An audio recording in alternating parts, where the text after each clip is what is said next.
bag embraced her parents for the first time in 15 months. Her mother told her, "You are a hero, you are home." She and Karina Ariev, Daniela Gilboa and Nora Levy had earlier been handed over by Hamas to the International Committee of the Red Cross in front of a crowd in Gaza City. They had been stationed in observation on the edge of Gaza when they were abducted in the Hamas attack on October 7, 2023. And these were the scenes in the West Bank city Ramallah as crowds, including family members, welcomed returning Palestinian prisoners. 200 Palestinian prisoners have been released, Israel's prison service said. The swap is the second to take place under the ceasefire deal. The truce calls for Hamas to release 33 women, children, elderly, sick and wounded hostages over a 6-week first phase. In exchange, Israel frees 30 prisoners for each civilian. تنازع کا پس منظر Hamas اور اسرائیل اور فلسطینی گروہ Hamas کے درمیان تنازع کے دہائیوں پر ہوتا ہے. جو وقت کے ساتھ ساتھ مزید پیچیدہ ہوتا گیا، یہ تنازع شناخت اور آزادی کے پیچھے ہمسایہ پر مبنی ہے. یہ دونوں فریقین کے لیے انتہائی حساس ہے. حماس جو غزہ کی پٹی پر حکومت کرتی ہے، ان کے درمیان کئی جنگیں پر تشدد جھڑپیں ہو چکی ہیں جنہوں نے خطے کو عدم استحکام کا شکار بنا دیا ہے. ان واقعات کے نتیجے میں ہزاروں افراد ہلاک اور زخمی ہوئے ہیں، جن میں بڑی تعداد میں عام شہری بھی شامل ہیں. اس تنازع میں خطے میں سیاسی اور انسانی صورتحال کو بری طرح متاثر کیا ہے، جیسے انسانی بحران پیدا ہوا ہے. اس وقت تک دونوں فریقین کے درمیان تعلقات انتہائی کشیدہ رہے ہیں اور امن کی کوششیں بار بار ناکام ہو چکی ہیں.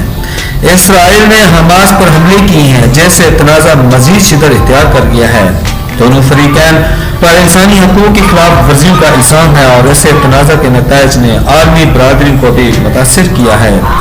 حال ہی میں حماس نے اسرائیلی قیدیوں کو رہا کیا ہے، جیسے تنازع میں ایک نیا باب شروع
ہونے جا رہا ہے.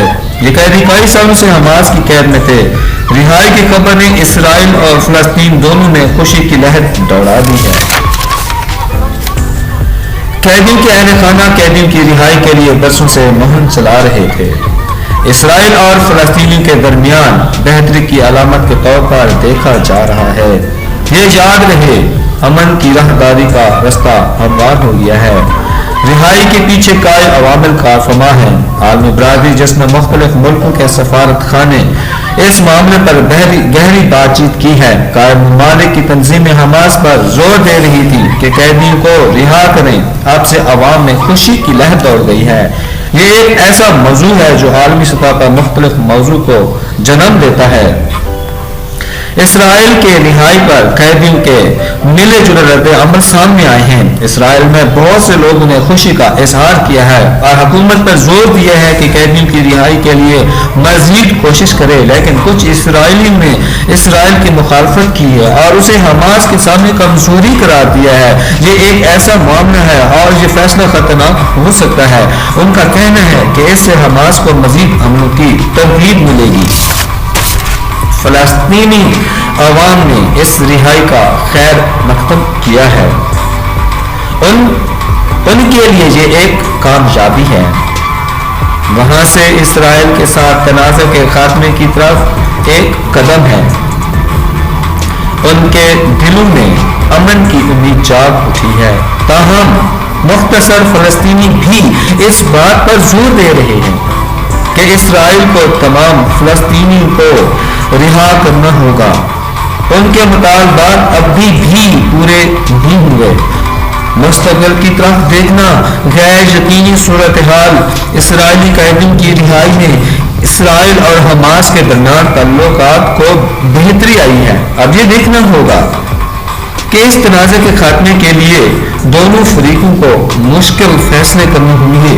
انہیں ایک دوسرے کی تشویش کو تسلیم کرنا ہوگا اور پائیدار امن کے لیے مل کر کام کرنا ہوگا۔ اس خطے اور دنیا بھر کے لوگ منتظر ہیں۔ ہمیں امید ہے کہ اسرائیل کے قیدیوں کو رہائی نئے امن کے دور کا آغاز ثابت ہوگی۔